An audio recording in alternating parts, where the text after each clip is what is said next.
All right, spring is here, and we've got a lot going on in Omaha. The market is starting to heat up. We've got a lot of good things going on here in town. Yeah, we're gonna break some of this down, different buzzwords, talk about some hidden gems, some restaurants, and activity going on in Omaha. So this will be a lot of fun. Yeah, a lot going on. So let's hop into it. Let me ask you, what in April? What have you been? What have you been doing? What's been going on? Family? Yeah, so I got a Blackstone for Christmas. Wow. It's the griddle. So I've been out learning how to use that and finally got it seasoned. Got it ready to go. Been doing, the smash burgers like everybody loves that. Gonna do some fried rice tonight for the first time, so give that a shot. Breakfast? Have you done breakfast? I haven't done breakfast yet. No. It's very good. I'm looking forward to it all. I'm totally nerding out on it. But yeah, I got it all put together, a few weeks ago and got it all seasoned up and have just been experimenting with it so far. So that's kind of been my at-home life. That's cool. Yeah. How about yourself? Well, I've been busy with spring sports, so high school sports.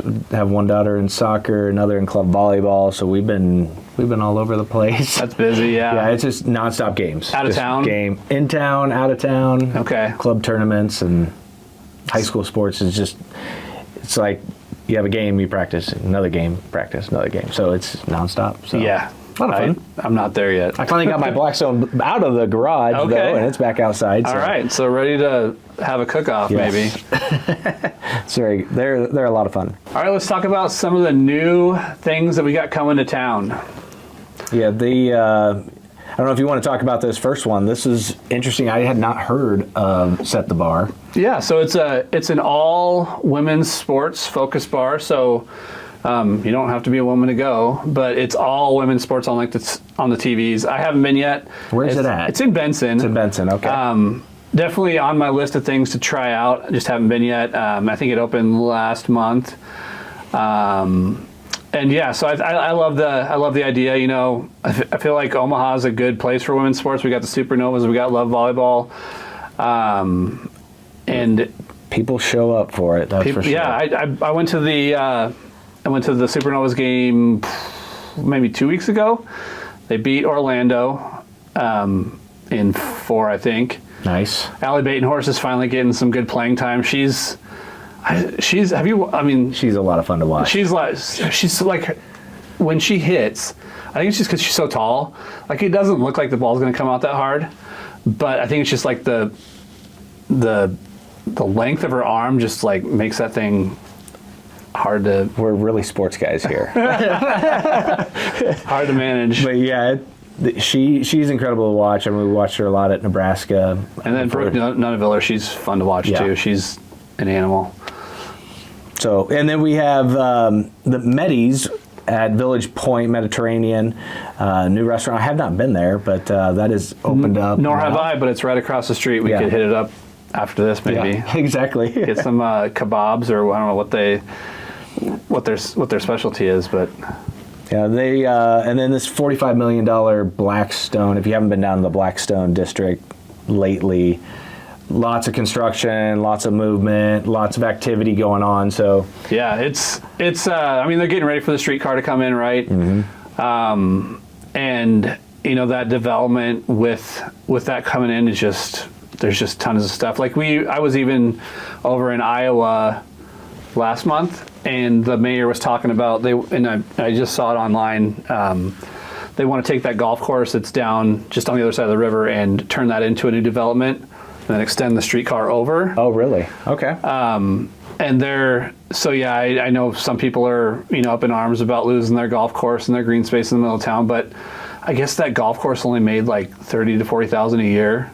Like it only brings in that much revenue a year, where they could potentially make millions in tax revenue from that area if they developed it into well, if you have any insights on that, please let us know. Yeah, so I think it's exciting for Council Bluffs area. I mean, I think that it would be a huge boon for their economy. I would assume, having that much space only make $30,000 to $40,000 a year, and being able to potentially sell it off and have that tax base come up could only be good, I would imagine. Yeah. So that's what's some of the new stuff going on in Omaha. So we're going to switch gears a little bit and talk market update as far as what we're seeing, what's going on, trends. So Yeah, for you me, on the real estate side. Yeah, I mean the inventory is still way low, which is good and bad depending on where you're at. Stuff that's priced right and in good condition is selling quickly, and stuff that has a little bit of hair on it is probably sticking around for a while. But I think the median days on market was like at 8. Wow. Still stuff's moving quickly. Yep. Prices have been year over year, I think up, 3 or 4%, nothing huge, but still, climbing ever so much. What are you seeing on the lending side? Yeah. So what does that mean for, let's talk about sellers. What does that mean for a seller when you say those stats? So for a seller, I mean, if your home is in that under 350, I'd even say, price range, it's going to sell pretty darn quick just because there's not inventory in that price range. Now, if you're talking, $400,000, $500,000, $600,000 homes, okay, those tend to be sitting a little bit longer, and there's just not the appetite out there, I want to say, for move-up buyers to lose their 3% interest rate on their home that they have that they're probably outgrowing. Yep. And make that a lot move of those up. Conversations right now. Yeah, so that's where I feel like the market's at. Like, we've still got a lot of people that are renting that want to buy. There's just not a whole lot out there, so it's really competitive in that lower price bracket because the inventory that would be freed up by move up buyers is getting stalled because of interest rates, I feel like. Yeah. And that's a good point. So that in that kind of also. In that price range, you're also up against new construction, and I feel like a lot of those are, in the same position where people are going to move up out of a starter home into a new construction because they're not building anything under 350, 400 right now. No. Like it's hard to find anything in that under 400 price range for new construction. So most of those people that are in that price range are going to be move up buyers, and they're obviously pumping the brakes because of interest rates right now. I agree, and that's a lot of the conversation I'm having, on the lending side is how can you be creative? People are stretched a little thin on cash to close. Many people. Affordability is still really challenging with interest rates, and here we live in a season of it's spring buying season. People are getting tax refund monies. People are wanting to get into a new home, and they're having challenges qualifying for what they want because, as you said, prices aren't coming down, so prices are high, property taxes, insurances, so affordability is challenging. Mm-hmm. And then the rate stuff is kind of up and down, right? There's a lot of uncertainty right now with tariffs and other newsworthy stuff that's going on. And that all that does is create some uncertainty, right? Where, last week we had 5 straight days of basically everything we gained in rates since early January, we lost in 5 straight days. It was like, boom, gone.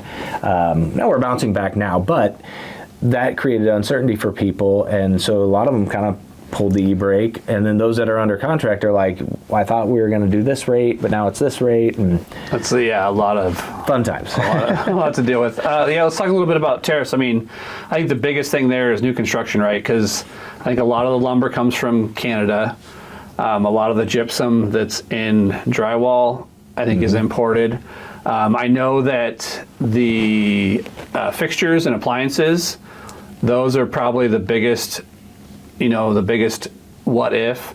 A lot of those, like your faucets and your lights and, all those things are mostly, if not fully imported, probably have parts that are imported in them. True.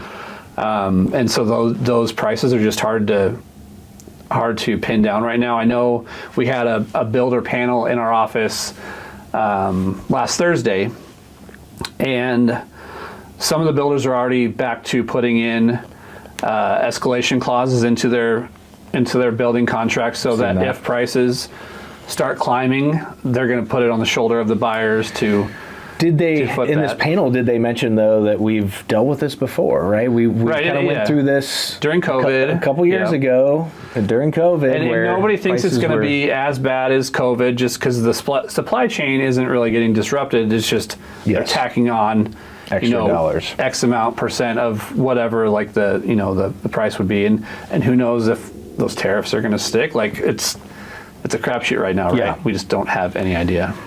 So, is there anything that we can do to, or that you would say to a buyer or somebody wanting to build a house to ease their anxiety about that? Yeah, I mean, it's going to be a conversation with the builder, right? Like, we need to sit down with the builder and see what their outlook is, see how much they're planning on protecting themselves. Because some builders are building in those costs, and some builders are not worried about it. So, Okay. I'd say, if you want to manage costs as much as possible, get in now and make your selections. Don't make many changes. Just get everything locked in so there's no surprises, 3, 4, 5, 6 months down the road. I think that's great advice. I mean, I think everything's worth a conversation with you, the builder, somebody that, if you do have questions on that stuff, happy to answer those. I think this is the right place to do it. Yeah, communication, transparency are all things that are going to keep you out of a bad situation, months down the road. So Yeah. very, very important thing to have on your side. Yeah, I think that one of the things I've been seeing a lot of, again, on my side of the world, really is a lot of first-time home buyers. A lot of people we're getting back into bidding wars. Yeah, where we're competing. Been seeing some of that. We're fighting, especially like you said, under that 400, 350 price range. And so with that, it's being very creative. I have been seeing a lot of closing costs paid by a seller. So I think as long as you go in at the right price, you can maybe get some closing costs. Maybe that's a short window that we're in. Sellers currently, sellers are mostly concerned about their net, right? So, correct. And the lender's obviously worried about appraisal price. So, but there's usually a little bit of wiggle room there where, we can get some closing costs paid, or get some concessions. Home inspections are, I'm seeing most homes come through with a home inspection on them where you Yes. weren't seeing that 3 years ago. No, we weren't. I actually been getting a couple recently that the seller paid enough in closing costs for the buyer. We're able to do a temporary interest rate buy down for either a 2-year, 1-year period. Okay, so that's like the 2-1 buy down you hear 2-1 about. buy down, yeah. And then what's the best way to learn about that? Just is it because I've seen like so many different Yeah. things online about like the 2-1 buy down and how they work, and if they work, and why they're a good idea, bad idea. I think they're a wonderful idea. I think buying your interest rate down is in the season we're in now is a good option as long as you're not paying for it. As long as the buyer's not paying for it. So if the seller's willing to pay for it, it's fantastic. You can get a rate that's 2% lower year 1, year 2. It goes up 1%, and then year 3 back up to the original rate. But you can refinance out of that at any point in time. So in a season where rates may be a little bit higher than what you want, but you want that payment, it's a really good option. And then when rates do drop, then we're talking about the refinance opportunities down the road. Yeah, so let's talk a little bit about being creative as a buyer. Maybe a little house hacking. What can you tell me if I have a client that wants to buy either a single family home and rent out the basement, or buy a duplex, something like that? What can you tell me about the goods, the bads, the ugly about that? Well, high demand, right? I mean, there's a lot of people with an interest in a duplex, triplex, fourplex. A lot of people want those. Investors want those. But as a consumer, if that's the type of property you want, and you want to turn around, rent the basement or rent the second unit, there's really good options. VA loan options, FHA loan options. Conventionally you can do it too, but man, there's some really good options for purchasing those properties at the same time increasing your cash flow, where basically it pays for itself with the renters. Now, so I've got a listing right now. Yep. It would be perfect for a basement apartment because it's got a separate entrance, but it needs to be renovated in the basement. Like it's studs but it's framed out for an apartment down there, like frame and plumbing, egress window, all that stuff. Is there any way to finance some of that cost, or is that something that a buyer's going to have to come out of their pockets with to make that into an apartment? Or, So you could do an FHA 203K loan. That's a potential option for that. Most people, what they would do is just pay for it, Right. Assume that's a cost of getting this basement unit functional. I have to build in, I have to pay for this amount, and get a contractor in there and see how much it's going to be. Okay. Or you could do an FHA 203K. Those are all right. In my newsletter, if you're not getting my newsletter, I'll put a link to sign up for the newsletter down there. I cover, what's going on in Omaha, events, try to uncover some hidden gems, and then we talk about the market too. So if that sounds like something you'd be interested in, it comes out monthly, no strings attached. I'll put the link down there to sign up for it. But anyway, one of the hidden gems I highlighted this last month in my newsletter was Heron Haven. Have you ever heard of it? I have not heard of this place. So I think I've seen it, but I've never heard of it. You've probably seen it and not even known it. If you've driven down Maple Street in between 120th and I think 108th, just north of Mulhall's, you've seen it if you look north. Like you can go back there, and there's little walking trails, and they have how's that boardwalk? Right? Yeah, there's a boardwalk, picture blinds. Yeah, you can see the boardwalk from Maple. Yeah, if you're driving by, but. Great place to go. There's even like a little butterfly garden there for in the summer. You can go and traipse amongst the butterflies. My daughter loved it. We went there last fall, and even saw butterflies. I think in October. They're still out there. So interesting. Yeah, it's a great place to go visit and kind of just hidden back there. You can Google Heron Haven and you'll find it, but. Hidden between it's the Knowles Golf Course, Knowles right? Golf Course, and Maple Street. So I did not know that's what it was called. Driven by it so many times, and I've never. Great little place to check out for a little walk, or I'd maybe even do a little trail run there. I don't know. There's only maybe a mile or so of trail, but definitely good place to go check out. Yeah, what it reminds me of, as we were talking about this, Chris, is a. OPPD Arboretum. Oh yeah, they're off of Blondo. Blondo, yeah, like 108th and Blondo. Yep, right in there. I know we've done family photos there before. I had never been to that place, and see, that's the one I drive by all the time because I'm going. That's on the road to Grandma's house. Really? Is it? We drive by there all the time. Yeah, so I'm also on the road to Costco, So Grandma's house and Costco, like I'm multiple times a week I'm driving by it. Yeah. But yeah, I've never taken the time to drive in there and look, but it's amazing. It's impressive. So it'd be added to your list of stops, especially if you're a photographer or have young kids, want to go out there. It's really cool. I need to go find a bird feather. A bird feather? Yeah, my 2-year-old... Scavenger hunt? Or my 2-year-old found a feather, I think actually at Heron Haven. I think my wife took her out there, and she had a bird feather at Heron Haven, and she was obsessed with it and lost it. Now, every time we're outside, she asks for a bird feather, so maybe I can go find a bird feather at the Arboretum. Right now you can find robins everywhere, so... There you go. Gotta find something. Robin feather. All right. Well, hey, thank you for tuning in to this month's episode. Chris, any parting words, advice? No. If you're looking for your home's updated value, if you're thinking about relocating to the Omaha area, or if you just want to know about anything in Omaha in general, I'm here for you. Just reply to this video, and I can get a hold of you that way.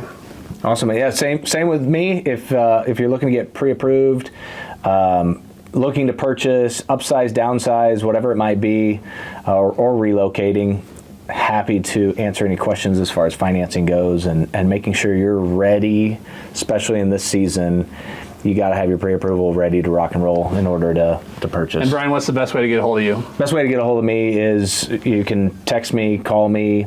We can put all my contact information below, right? Yep. We'll put that all in the description. And look forward to seeing you next month.